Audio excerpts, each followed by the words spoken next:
Hello বন্ধুরা, শুভ সন্ধ্যা। আজ আমি আপনাদেরকে করে দেখাবো তালের গুলগুলা। প্রথমে আমি তালটিকে ভালো করে ধুয়ে নেব।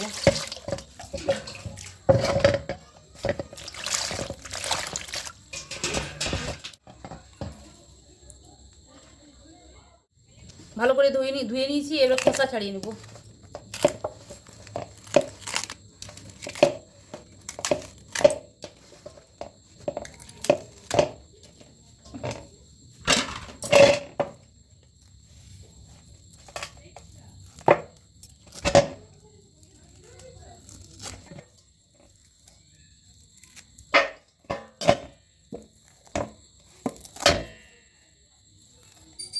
তালটা ভালোভাবে ছুলা হয়ে গেছে। এবার আমি একটু জল দিয়ে মেখে নিচ্ছি।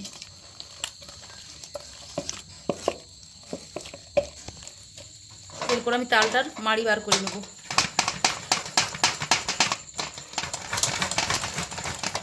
এই দেখুন কত সুন্দর মাড়ি বার হচ্ছে বন্ধুরা। তালমাড়ি বার করা হয়ে গেছে। এরপর আমি চিনি দিয়ে এটাকে গরম করে নেব। এরপর আমি কড়াই চাপিয়ে নেব। কড়াই আমি তালের মাড়ি দিয়ে দেবো।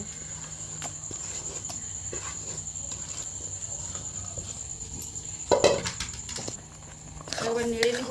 নাড়ার পরে তালমাড়িটা মিষ্টি করার জন্য এতে পরিমাণ মতো চিনি দিয়ে দেবো।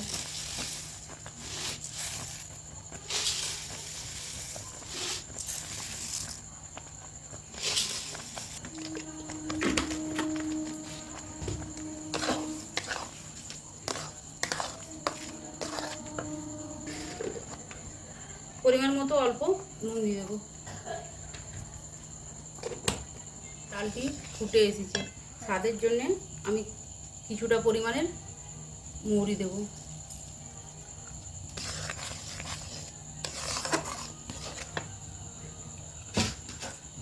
তালের গুঁড়ো তো সবাই বাড়িতে চালের গুঁড়ো বা সুজি ও ময়দা দিয়েও বানায়। আমি আজকে চিড়া দিয়ে বানাবো। আমি প্রথমে চিড়াটা ভালো করে বেছে সাদা কাপড়ে মুছে নিয়েছি।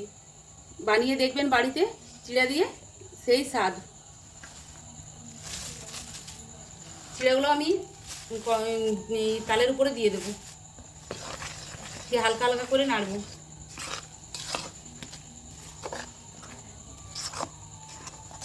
আপনারা তালের পরিমাণ মতো চিড়া নিয়ে নেবেন। আমি থালার যে কটা চিড়া ছিল সবেই দিয়ে দিয়েছি তালের মাড়ির উপরে। একটু পাতলা পাতলা হয়েছে, নামিয়ে দিলে টাইট হয়ে যাবে।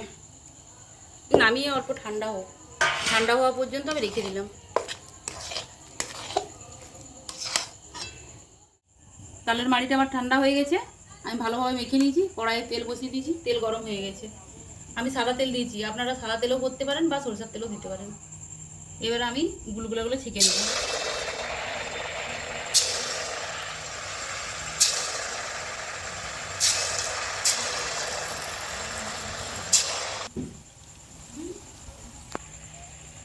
এই দেখুন তালের গুলগুলাগুলো আমি লাল লাল করে ভেজে নিয়েছি। এরপর তুলে নেব।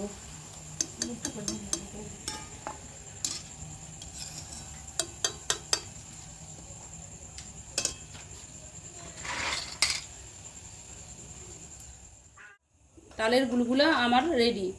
এটি গ্রাম বাংলার একটি জনপ্রিয় রেসিপি। আপনারা একবার অবশ্যই বাড়িতে চেষ্টা করুন।